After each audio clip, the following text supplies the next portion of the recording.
up, party people? Oh, you want to hear about another one of the... Oh, well, okay, I'll guess I can tell you about one.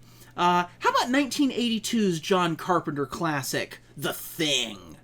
It is a remake of a 1950s movie, which is based off of a short story called Who Goes There, which is an excellent short story. I have not seen the 50s movie. I can only tell you about the 80s movie. It also got a 2011-ish prequel. No. So John Carpenter is a cinematic lord of horror. He's made several classics. They're all good. Even the weak ones are good and watchable. But The Thing sits in a tier just a little bit higher than everybody else. Maybe not higher than Halloween. Yeah, maybe same. Two totally different styles. So The Thing is probably most remembered as the greatest practical effects monster movie ever made. Yeah, Rob Bottin. Let's just give a hand clap. Hats off to Rob Bottin, who did the special monster effects for it, which are all wonderful. I mean, how can you not love him? He's the same guy who built RoboCop. This monster is gooey. He is drippy. He is gross, covered in tentacles, teeth.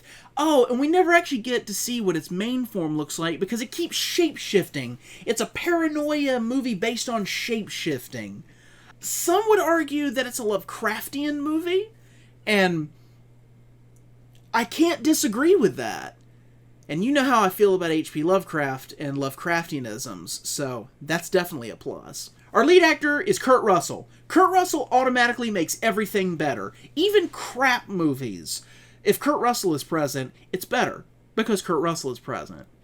It is not quite Kurt Russell in his epic mullet stage, it's Kurt Russell in epic beard stage. He's a helicopter pilot in Antarctica with a great big bushy beard and a sombrero. He's great. It's an alien movie, which they kind of tell you in the very first little bit before the title. I personally would have left that out because they reveal it about 15 minutes in. But, just leave a little bit of surprise. But it basically opens the same way Predator does. In both instances, you should have left those spaceship crashing shots out. Absolutely. What was Hollywood thinking? They were wrong even in the 80s. The cinematography is excellent, considering the fact that, aside from a few exterior shots, it's all on sound stages. But you could have fooled me. I'd have thought it was Antarctica. Everybody looks miserably cold, and according to what I've heard about the air conditionings, they were. The visual effects with all the monster effects are gross, wonderful, and everything you want them to be. The transformation sequences are cool. The paranoia buildup surrounding everybody is just...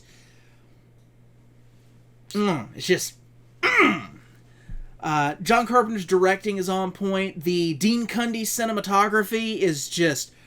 It's beautiful. Everything that started with cinematography-wise from Halloween that worked its way forward is just peak perfection here. The score by the late and great Ennio Morricone is flawless. It's simple, but it's chilling, and it puts you on ease the whole way through. It's just... it's such a good movie. If I had to wager any sort of flaw to it, it gets a little muddy toward the end, but it ends on a really good, what else we gonna do ending. So I guess that kind of counteracts it, but it could have, the last 10 minutes could have been tweaked just a hair. Oh, and any movie that utilizes flamethrowers, because hey, flamethrowers are awesome. Flamethrowers are an automatic win. Just always remember that. All you aspiring would-be filmmakers out there, and indie filmmakers, and even professional filmmakers who are probably never going to watch this, flamethrowers. Flamethrowers are something you should work in. Work flamethrowers into your story. They're always cool. I love John Carpenter. I love John Carpenter movies. I love Kurt Russell and Kurt Russell movies. And having the two of them together on one of their multiple collaborations, which I'm going to go ahead and say is their second best collaboration, The Thing is wonderful. 1982 was potentially the best year in film releases ever, and The Thing goes to show why that's true. The Thing is a delight and a treat that if you haven't watched it, you need to make that happen. Hey, take my word for it. It's one of the